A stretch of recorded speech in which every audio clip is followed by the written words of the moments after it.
Знаешь, вот ты вырублен ходил. Сейчас ты подпитываешься, да?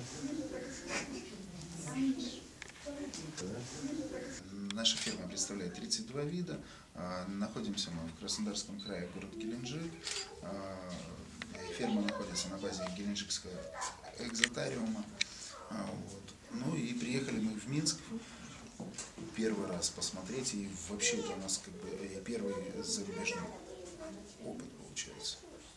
Жизнь бабочки очень короткая, от 2 дней до недели. И в связи с этим нам постоянно приходится пополнять нашу экспозицию. Раз в неделю мы привозим около 500 коконов, из которых бабочки вылупляются. Вылупляются они прямо здесь. Вот. Ну, как-то все.